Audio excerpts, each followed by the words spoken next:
How's your Star Wars?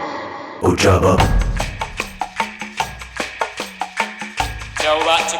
Hello everyone and welcome back to another episode of How's Your Star Wars. I'm Jessie, and this week I am going to be finally putting together something I've wanted to do for a really long time, which is to make the infamous Star Wars fandom jean jacket, patch jacket. So it's just something that I love, looking at people's patch jackets, whether I see them online or at conventions. I saw a ton of them at Star Wars Celebration, my first celebration I've ever gone to last year, and I think they're just a really cool way to kind of display all your favorite parts of the Star Wars fandom. And my favorite things to collect in Star Wars are wearable items, just because they have an everyday use that I get to kind of display in the world, my fandom. So I'm really excited about this. It took me a long time to find the right jean jacket and to collect, enough patches to really warrant getting it started. So I'm really excited to get started here today. So I'm gonna go ahead and quickly show you the patches that I'm gonna be adding to my jacket today. There's not very many of them. There's definitely gonna be a lot of room for me to collect more patches in the future. I actually have another one coming on the way that wasn't here in time to make this video, but that's okay. It's gonna be fun. It's gonna be a fun kind of little mini collector goal of mine to every now and then find a patch that means something really special to me in the Star Wars world. And I will admittedly, and I don't think to anybody's surprise, say that most of these patches are related to Ahsoka Tano in some way, which makes me really happy. So first of all, let's see here. The very first patch that I really want to add to this jacket is the Twin Suns transmission patch. This podcast is obviously the podcast that I'm a part of here at Twin Suns Outpost, co-host with Eric, and it is the podcast that really kicked off my Star Wars fandom, and truly, before I was on it even, got me thinking more in depth about Star Wars, and really just kind of sparked my Star Wars obsession. And now I get to be a part of the show in Twin Suns Outpost, and obviously so much more to do with Twin Suns Outpost these days. But so this has to go on the jacket at some point. We have here, I've got a lot of Ahsoka, so here we go. So the first set of patches I'm going to show you guys are both from Squadron Goals, and they both feature Morai, the Convor. This first one, this is probably the earliest patch that I have in my little mini collection here. It is Sabine's shoulder patch from Star Wars Rebels, kind of her homage to Ahsoka Tano. We've got a Convor. It is clearly Morai. And that is going to be going on my left shoulder, of course, exactly as it is in Sabine's armor on the show. And then the second pin from Squadron Goals here is another Morai patch. This one I just think is so beautiful. I am in love with it. And that we will be definitely placing in a place of prominence, because Convors and Morai especially have a special place in my heart. Also here I have a Baby Yoda patch. This is one of the many patches I've collected this year. This is from Lantern Pins. I love this patch. It has like a soft little kind of fuzzy feeling around his little outfit that he wears in the show. So I love this patch. It's super cute. His eyes just get me. I had to have a Baby Yoda on here somewhere. Next, I have this beautiful, also obviously Ahsoka inspired patch. This triangle really gives me World Between World vibes from when we saw Ahsoka in the World Between Worlds in Star Wars Rebels. We obviously have the fulcrum symbol in the back behind Morai, the Convor. This patch is just perfect. Absolutely love it. Haven't decided yet exactly where it's going to go on this jacket, but I am in love with the colors and the overall design of this patch. One of the coolest ones I've ever seen, for sure. Another patch that I have here that is also Ahsoka. She's cuddling a little Tuca here. I got this patch from McKenna at Star Wars Celebration last year. She was carrying these around and she was selling them for a charity that is a foundation that helps rescue animals and rehabilitate them. And she now has a shop called KM Creations. You can find them on Instagram. They make a lot of really cool headpieces for Ahsoka cosplayers, as well as some other cool patches and stickers that also support animal rescues and rehabilitation. So that's just something that's really cool. I'm always happy to support anything that kind of donates to a good cause, especially when it's a design as beautiful as that one. I also have this extremely gorgeous large patch here that I'm going to be placing on the back. This one is from Enamel Empire. This patch has so much glorious detail on it in kind of her cloak here. I just think this patch is gorgeous and really just represents who Ahsoka is, and just is just a really great addition to any Ahsoka fans patch collection, if you will.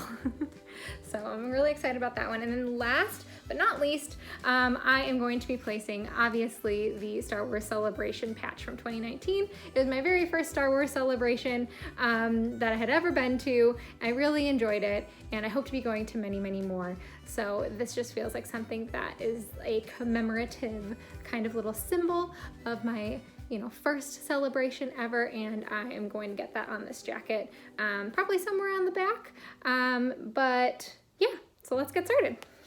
So I have a t-shirt that is just a t-shirt I don't care about, just because I'm gonna put them over the top of the patches as I'm kind of ironing them on. All these patches are iron-ons, and that way I don't risk kind of burning the design or the jacket, just because I do know that you have to kind of hold the heat on for quite some time.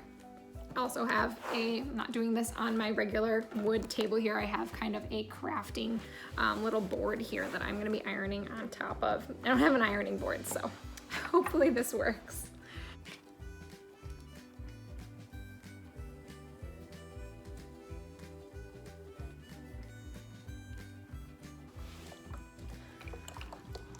Okay, so I have done away with the t-shirt.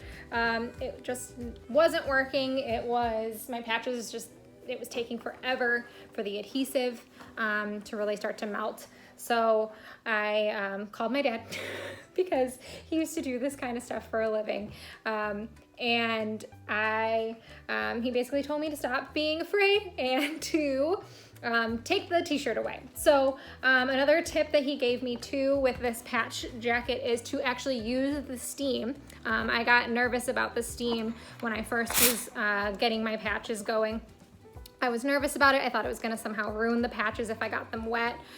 He told me that's absolutely incorrect, and that the steam will help to melt the adhesive away, and that the iron then would do the work of drying it, and that is what actually adheres the patch to the jacket. So thank you, Dad, for the tips. It's been going really quickly now ever since I took the t-shirt away. So the front of my jacket, I believe, is now done, and I just keep kind of checking the edges periodically. I was really afraid of burning the jacket or burning the patches, and that just doesn't seem to be that big of a problem. I have my iron set on its highest setting, which is linen cotton. I keep giving it little bursts of steam every now and then. I really focus on my little edges. Just do a gentle little kind of lift around the patch to see if it's kind of glued down all the way around. And once I'm satisfied with its adhesion, it's time to move on to the next patch. And so far, so good. All right, the shoulder one here has been particularly tricky to place, just because I don't have an ironing board. If I did, I could kind of put the sleeve over the edge and make it less bumpy of a space to kind of work with when you're ironing. I also put the jacket on really quickly to kind of see where the shoulder, the part of the arm that I want this armor patch to go, kind of fit nicely on the edge of my shoulder, which is about 1 inch down from that seam, I believe. If I don't get it on perfectly straight, it is what it is. It's a homemade crafted jacket. I guess it will add to the look overall. So I'm gonna try not to worry myself too much about it, because getting this in position and keeping this in position using the tools that I have is gonna be a little bit tricky, and ironing it all at the same time. It's just not a flat surface. So we are going to just kiss it up to the force and hope it turns out relatively straight.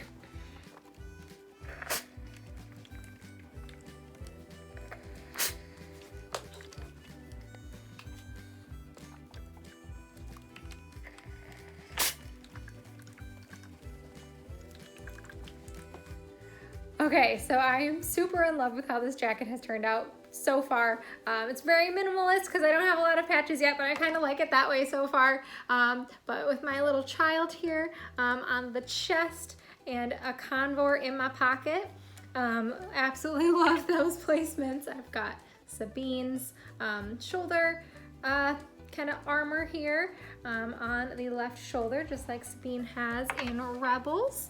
I chose to put the amazing kind of World Between Worlds patch design, which is what I'm calling it, on my sleeve. And then on the back, we've got Ahsoka the Wise on my left hip and my celebration patch on my right hip. The back of the jacket is still pretty wide open. Still lots and lots of room left for future patch collecting, which is definitely what I was going for. And then I realized that this is not an iron-on patch. So I have to learn how to sew, which I know it's probably not that hard to just sew on a patch, but still haven't exactly decided the placement on it. I'm kind of thinking here or maybe somewhere on the back. I'm not exactly sure yet. I don't have to commit to anything yet because I don't know how to sew, but I'll figure it out soon, and this Twin Suns transmission patch will be added on shortly. But I'm in love. Definitely, if this is something that you have been collecting patches for a while and just haven't kind of done it, just do it, because I was totally nervous about picking spots and it being permanent and ruining the patches.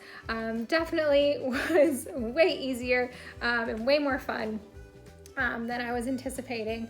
Again, the ironing takes a little bit longer than you would think to kind of melt the stickers on the back and to use a little like bursts of steam.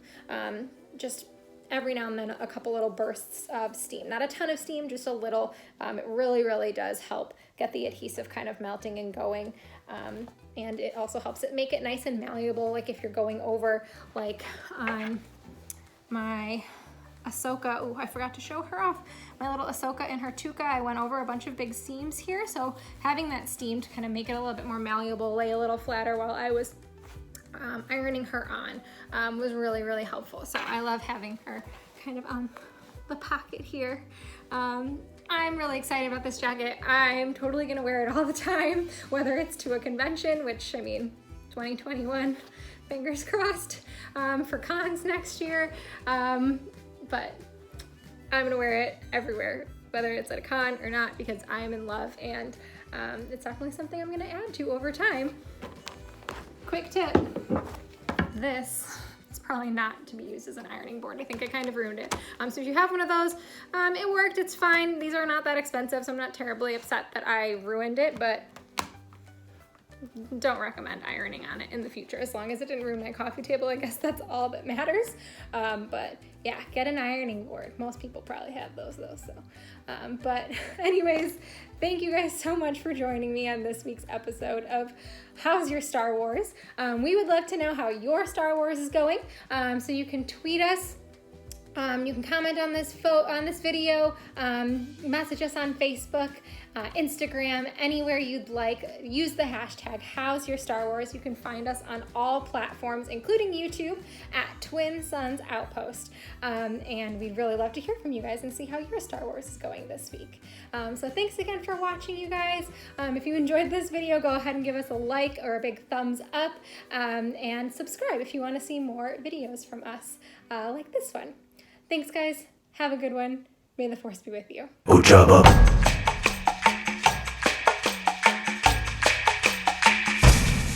Ojaba.